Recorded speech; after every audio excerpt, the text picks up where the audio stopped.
महादेव, आप सभी को महाशिवरात्रि की ढेर ढेर शुभकामनाएं। दोस्तों, आज की इस वीडियो में आप सभी जानेंगे कि महाशिवरात्रि का पूजन हम अपने घर पर कैसे सबसे सरल विधि से कर सकते हैं। तो देखिए, आने वाले 15 फरवरी 2026 दिन रविवार को महाशिवरात्रि का व्रत और पूजन किया जाएगा। और महाशिवरात्रि के दिन वैसे तो सुबह और शाम दोनों समय भगवान शिव शंकर का पूजन किया जाता है, क्योंकि शिवरात्रि है तो रात्रि के समय चारों पहर में इसमें पूजा की जाती है। लेकिन आप 4 पहर की अगर आप पूजा ना भी कर पाए तो शाम को भी आप एक बार पूजन कर सकते हैं। ये पूजा आप चाहे तो सुबह भी कर सकते हैं या फिर शाम के समय भी कर सकते हैं। तो जब भी आप पूजा करेंगे तो सबसे पहले नहा धोकर उसके बाद ही हम पूजन करेंगे। पूजा के लिए हम एक चौकी लगा लेंगे। चौकी के ऊपर हम सफेद या फिर पीले रंग का वस्त्र बिछाएंगे। इसके बाद थोड़े से फूलों का आसन देकर भगवान शिव शंकर, माता पार्वती और गणेश जी का जो फोटो या मूर्ति आपके पास में है उन्हें विराजमान कर दें, क्योंकि पार्वती माता और गणेश जी का पूजन भी भगवान शिव शंकर के साथ ही किया जाता है। इसके बाद में किसी भी पात्र में हम शिवलिंग को विराजमान करेंगे। पहले हम बेलपत्र रखेंगे और इसके ऊपर में ही हम शिवलिंग को विराजमान करेंगे। और ध्यान रहे कि जब भी आप शिवलिंग को विराजमान करें तो शिवलिंग की जो जलहरी है वो उत्तर दिशा की तरफ ही होनी चाहिए।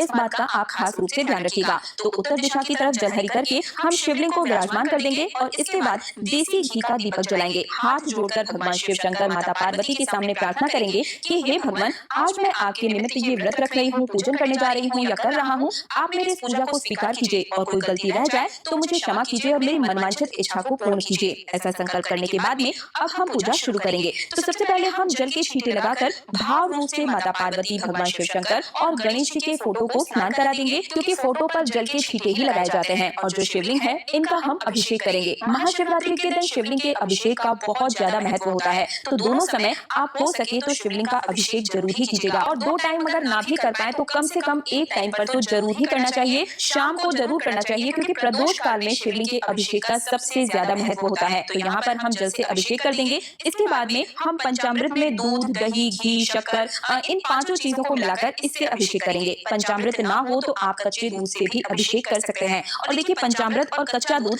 हमेशा स्टील के बर्तन में ही लिया जाता है। स्टील का या फिर आप चांदी का बर्तन ले सकते हैं। और जल के लिए आप तांबे के बर्तन का प्रयोग कीजिएगा। तो पहले हमने जल से अभिषेक किया और फिर हमने पंचामृत से अभिषेक किया। इसके बाद में फिर हम जल से दोबारा अभिषेक करना है। 3 बार भगवान शिव शंकर का अभिषेक किया जाता है। और इसके बाद में चंदन से हम तिलक करेंगे। सबसे पहले हम गणेश जी को, माता पार्वती, भगवान शिव शंकर को, नंदी जी को, सभी को हम यहाँ पर चंदन से तिलक कर देंगे। और शिवलिंग पर भी हम चंदन से तिलक करेंगे। इसके बाद में गणेश जी और माता पार्वती को हम रोली से भी तिलक करेंगे। सभी को तिलक करने के बाद में अब हम यहाँ पर अक्षत यानी कि चावल समर्पित करेंगे। अब हम सभी को जनेऊ समर्पित कर देंगे। भगवान शिव शंकर, गणेश जी को हम जनेऊ समर्पित करेंगे। जनेऊ है तो आप समर्पित कर दीजिए, नहीं है तो आप केवल कलावा भी समर्पित कर सकते हैं। अब देखिए, महाशिवरात्रि के दिन भगवान शिव शंकर और माता पार्वती का विवाह संपन्न हुआ था। इसलिए महाशिवरात्रि के दिन आप माता पार्वती को लाल रंग की चुनरी जरूर समर्पित कीजिएगा। आप लाल चुनरी या लाल साड़ी समर्पित कर सकते हैं। इसके बाद में भगवान गणेश जी और नंदी भगवान को हम दूर्वा घास समर्पित करेंगे। शिव शंकर भगवान को हम बेल पत्री समर्पित करेंगे। और शिव पूजा में बेल पत्र का बहुत ज्यादा महत्व होता है, तो बेल पत्र आप जरूर ही समर्पित कीजिएगा। ध्यान रहे कि जो बेल पत्र है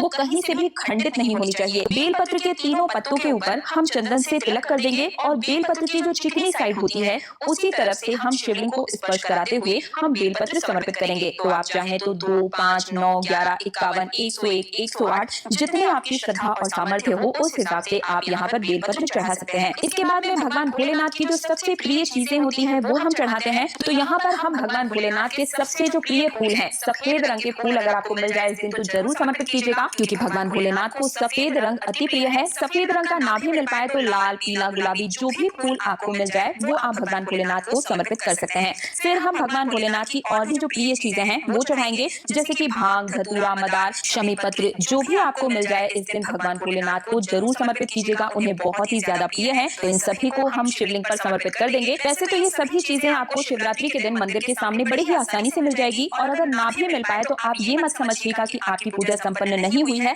भगवान भोलेनाथ केवल आपके भाव के भूखे हैं। जो भी आपको सामग्री मिले उतनी सामग्री से भी आप अपनी पूजा को संपन्न कर सकते हैं। इसके साथ ही देखिए, महाशिवरात्रि के दिन माता गौरा और भगवान भोलेनाथ का विवाह संपन्न हुआ था। इसलिए पार्वती माता यानी कि गौरा माता को इस दिन हम श्रृंगार का सामान जरूर ही समर्पित करेंगे। आप ज्यादा ना भी हो पाए तो 2, 5, 7 जो भी आपको सामग्री मिल जाए वो आप इस दिन सुहाग की सामग्री जरूर चढ़ाइएगा। अगर ज्यादा ना भी हो पाए तो आप केवल एक बिंदी का पत्ता भी चढ़ा सकते हैं, लेकिन श्रृंगार का सामान आप जरूर चढ़ा दीजिएगा। फिर हम भोग लगाएंगे। तो देखिए, महाशिवरात्रि के दिन मुख्य रूप से बेर का भोग लगाया जाता है। तो बेर मिल जाए तो बेर जरूर जरूर चढ़ाइएगा, नहीं तो फिर आप कोई भी फल इत्यादि चढ़ा सकते हैं या कोई भी सफेद रंग की मिठाई भी आप चढ़ा सकते हैं। इसके साथ ही हम यहाँ पर दक्षिणा चढ़ाएंगे, तो यथासंभव जितना आपका सामर्थ्य है उस हिसाब से दक्षिणा जरूर चढ़ाएं और फिर हम यहाँ पर धूप दीप दिखाएंगे। और देखिए इस समय पर आप यहाँ पर बैठकर कोई भी पाठ इत्यादि भी कर सकते हैं। तो देखिए एक लोटा जल लेंगे और अपने सीधे हाथों में थोड़े से अक्षत लेंगे, फूल लेंगे और फिर हम महाशिवरात्रि व्रत की कथा सुनेंगे। आप चाहें तो यहीं पर बैठकर शिव महापुराण का कोई पाठ कर सकते हैं, शिव चालीसा का पाठ भी पढ़ सकते हैं। तो कथा सुनने के बाद या शिव चालीसा का पाठ सुनने के बाद में फिर हम हाथों में जो हमने फूल और अक्षत लिए थे